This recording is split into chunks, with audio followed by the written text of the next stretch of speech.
How's it going, everybody? It's me, Shane. I'm here to give you another Bleach 1,000-Year Blood War Season 1, Part 2, Episode 15 review entitled Peace from Shadows. And before I go any further, please hit that like button, get a piece of that subscribe button, and hit that notification bell to be notified of more videos just like this one.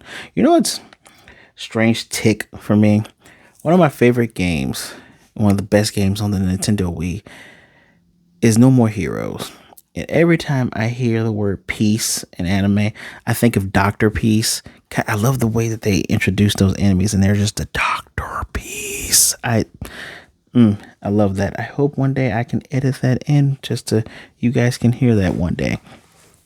I digress. What I also like about Peace from Shadows is that the title was on the table, that the Stern Ritters were having their conversation before the invasion, right?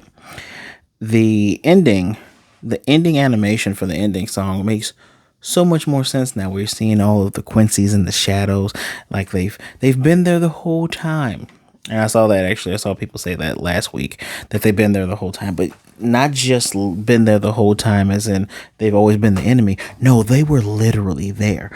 They didn't invade the Seireitei this time. They didn't break the membrane because they were already on the inside.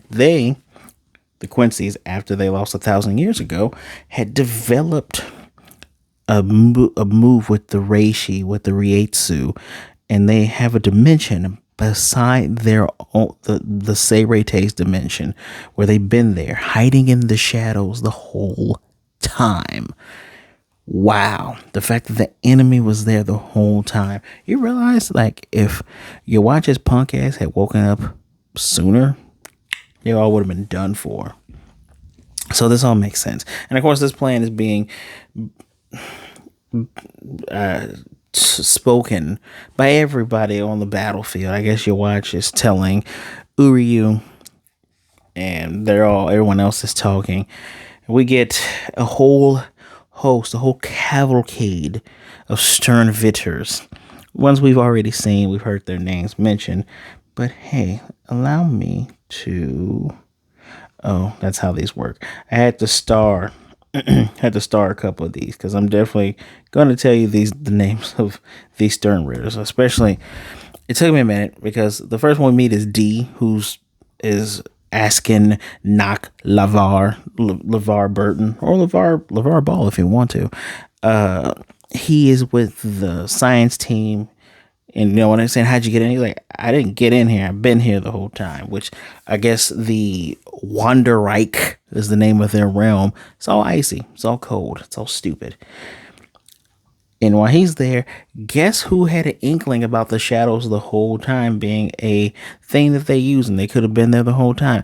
It was Mayuri, my captain of the science department. And he steps out in literal wireframe bright light drip, him and his lieutenant, who only thing that's visible is their skin. So, you know, her shirt is cut. It's Bleach. You know what it is. And he modified his whole entire science area to have no shadows. It's just bright. It's like an operating room. If you ever remember being in an operating room before. Digress. And this guy is like, man, I can't, too many scenarios going in my mind on how I should kill you. I just would rather just get it all over with. So, you know what? I'm going to leave. Yes, I am skipping about here. I'm going to get his part done. And he just walks off, and, my ear's like, all right, cool. I want to study your spiritual pressure more anyway. And he's like, you're really not going to fall for the bait. And he's like, man, I'm glad I didn't tell you my abilities because you seem to be a smart guy. And their conversation kind of devolves a bit because he goes, oh, so you all were trying to find a way to fight without your Bankais, just as the king pronounced. Because early on with that table read, Stern Ritter B, who I don't want to mess up his name. You got to give me a second because this name, some people call him Jugo. No, his name is Jugram Hashwoth. Stern Ritter B, the balance. And so, they didn't really say it on there, but I know he's the balance. And so, he's saying the king's whole thing is he knows they're going to try to find a way to fight without the bad guys, and the whole purpose of this mission is to crush their hope. That's it. And the king's decree is annihilate the enemy instantly. And of course, the guy that took Byakuya's Bankai, he's all like, that's disturbing. And he smiles with his eyes because he's a freaking creep. And then the girl that fought Komamaru, Wolf Captain, she wants to fight him, right? Digressing. Mr. D, Mr. LeVar Ball, he's like, oh yeah, this goes to our calculations. So yeah, you guys are still fighting while you're in a fatal position. And then I think he leaves. Get the hell out of here. Now, I told you about D and B, literally HBK, Heartbreak Kid, which is funny because the Heat, that is the name of Baz B. He's the Heat. And K is B69. B69 is the one that stole Soi Fon's Bankai. So, Mr. Flame Dude here. We'll talk about everybody's battle. Matter of fact, we'll talk about the ones that are, I don't want to say least important, but let's talk about Mr. B69. Remember Soi Fon's lieutenant, big husky man with the cute little sister? Little sister was with him when they got brought into that realm. So he's like, I got to go to the former mansion tower to fight. And she's like, I don't want you to go because she doesn't want to get hurt. And he's like, look, I'm fighting for you, big sister, mom, dad, our neighbors, and the Seireitei. So I got to go, and I promise I'll be back. Bad guy shows up in between battles. Bad guy's kicking his ass, and the little sister's scared. He's like, I'm going to protect you. And this dude's a robot. Like, we seen without his cloak. He's literally a robot. And he's telling him, you tell me where she is. I don't know where she is. And if I did know where she is, I ain't telling you. Which he was telling the truth. Dude has a Gatling gun, but Soi Fon is so fast, ripped the Gatling gun off and drops the bullets, and I love it. One thing I didn't mention, I didn't put it in my notes here. One of the funniest things that I liked about that science part is the guy said, man, so your R&D department is intelligence in name alone. And Mayuri threatens this dude and said, so let's test out if our intelligence department is just intelligence in name before you leave here. I love that. Contender for coolest line of this episode. But back to Robot Man. So she saves her lieutenant. Remember, these guys know everything about them. So they know that she's the ninth head of the Fawn family. She's head of the Stealth Corps. She's the second captain.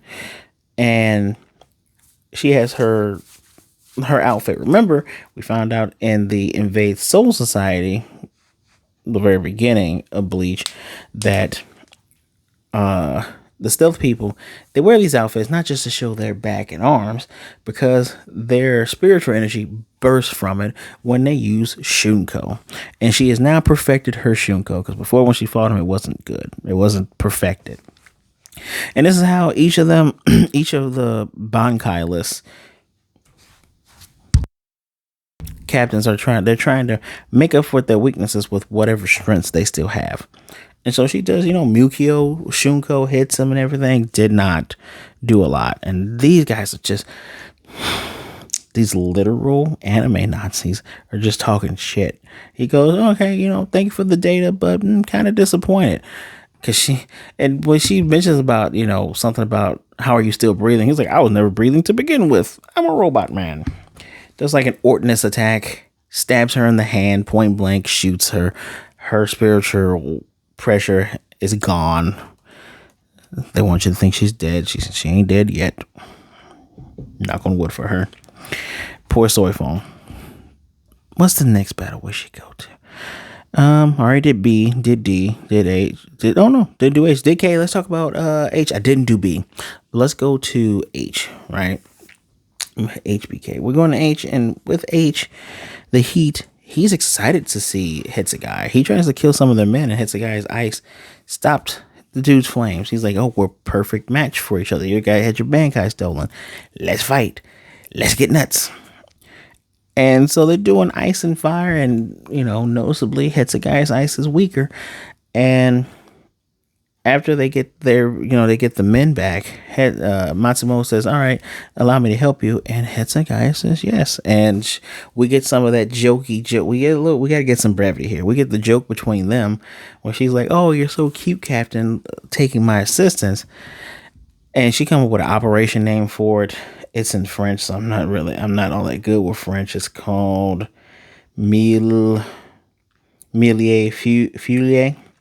Well, basically, as she explained to the Heat, her Ash Cat, Haineko, her Shikai, working with his Shikai, makes multiple layers of thin ice to press against one another to make a sturdier shield, which works as, and these two both said a different answer at the same time, which was funny, like a thermos, but like a multi-layered fortress, which is very, very funny to me. She also said 1, 2, 1, 2, 3 meow. That was Matsumoto with the short hair. Never change. Please never change. And Hitsugaya even described he said, out of all the captains Sanbakuto's, my Shikai and Bankai are like the least different. So I'm working with a little less ice. So I learned how to perfect that. And it doesn't move to shred the dude. They think they win. They're going to help the other captains because they know Soi Fon's fighting. Nah. Dude's like, oh yeah, you said flames at this level. Burned it up. Told Matsumoto, retreat. We got to do this backup thing. He tries to do an ice shield. Dude has a thing called Burning Finger. I love G Gundam. So if that was a reference to G Gundam, Kubo, thank you. Does Burning Finger 1. Gets through. He's hurt. He's using ice to mend the wound while they're trying to fight. Does like a ice fog. Does a move called, I think it's called Ryokun Hyokin, I think. It's basically a snowflake pattern, 5 of them on the ground, puts them in an ice prison, doesn't work, he melts it. And does Burning Finger 2, breaks his blade, hurts him, he's on the ground, his spiritual pressure is gone, a la Mayuri. And the guy who took his Bankai shows up and says, hey, we already agreed that we're going to fight the people whose Bankais we took, so we finished them off. So I'm going to finish him off. You don't even care about fighting him. You just want to kill him, right? You guys are so sick and stupid. I'll tell you why they're stupid in a minute. But let's go to Jugram, the second in command, man with the broadsword. He meets up with Shunsui Kyoraku, new captain commander, new eye patch man, right? And wow, I think his Bankai was taken, wasn't it? Was it? I don't know if his Bankai was taken. I digress. He's saying, so, I'm new captain commander in case you don't know, but you probably do know. Yes, I did know. Yeah, you got some capable people that he basically, I love his nonchalant compliments of, while hating on the enemy, nonchalantly compliment and say you have capable people because of the whole dimension shift thing. And then Nano, his lieutenant, she developed a technique that can temporarily nullify Quincy's ability, so he can't really get to the captain. But when Soi Fon gets blown up, he goes, so did you teach that to everybody? Or did you just focus on yourself? No, you just didn't teach everybody. So instead of perfecting that technique, you should have showed everybody else so that when the captains fight, it's less of an execution. Just, again, they're still talking shit. And all they really did was have a conversation about what it is these evil anime Nazis are doing. And literally just, okay, so you guys are still talking trash. He still has to pay back the dude that made him lose that eye. That guy's still running around, so you need to, and that guy actually looks like the leader of the real life Nazis in the past. He actually looks like that guy. So I'm just saying, it's going to be satisfying when they beat these guys' ass, because we get a call in from Urahara to Mayuri. He's like, hey, it's me. He loves annoying him. By the way, yeah, got a way to get their Bankais back now. And that's where the episode ends. That's where we get to our end credit scene with a little bit of hope there, right? So we get some cool parts. We learn more about these weird names. In my notes I went off with B69. Nice. Went off because it's like, man, you just kind of didn't even try. Then Jugram, you could have just called this man Hugo. Well, I was going to say Hugo Boss, but you could have called him Hugo because he's easily probably the most interesting out of these guys, right? He's the one who you want to see fight the most, if we're going to be perfectly honest. But even though that happened at the end of the episode, that was not the end. The actual end was Ichigo's walking through that dimension, supposed to get him stronger. And I'm just going to read this because I thought this was the haiku. It's not. We get a haiku still, but hold on. So it says, where are we at here? It says, it begins but doesn't end. Names wither in silence. In an abyss of rolling clouds. Raindrops fill an empty vessel. Those who are unworthy to be a vessel succumb to its weight as it turns to stone. It breaks apart and turns to gravel. Pounding rain reduced to dust. And for such a vessel, there is no way out. But if one doesn't enter, there is no path. And those who are about to perish call it Irazu Sando. Pulverized rock sand. I'm assuming that Hyobi is reading this because we do see in big ass kanji Irazu's Sando. But Ichigo's mentioned how it feels heavy now. Like he's walking, he stops for me. He's like, man, it feels heavy. Around the part where he talks about it gets heavy, but he keeps walking, but that path gets longer. So, our favorite Mary Sue is getting another power up. Now let's talk about this haiku, which I think is done by the Stern Ritter that wants to fight Wolf Captain. Because it says, I will splatter your life on the wall, just like I did with love. Okay. Are we talking about love? Like the former visitor I think is a captain now? I'm going to be kind of upset if that's... Did someone actually splatter love against the wall? Because that's going to be very hurtful. I actually like Love. Just realized that there are several characters named Love in anime. Love Cute and Love from Bleach. But yes, the next episode 16, is called The Fundamental Virulence. What is virulence, you say? Virulence, a noun, two meanings: the severity or harmfulness of a disease or poison, or the more potent and more poignant second definition, bitter hostility and rancor. Example, he was clearly pained by the virulence of the attacks. Wow. Just wow. Nice big word. We all learned a new word today. Virulence. Yeah, this is bitter hostility that's going towards both sides, actually. Insane in the membrane. Insane in the brain. I thoroughly enjoyed this. It's like, oh boy, Bleach's return and the return of the return just keeps getting better and better. I give this a 4, right? I want to give it a 4.5 because the fights were good. We had 3 separate things happening. Actually, hold on. DHBK. 4 different things happening at one time. And you were able to easily follow it.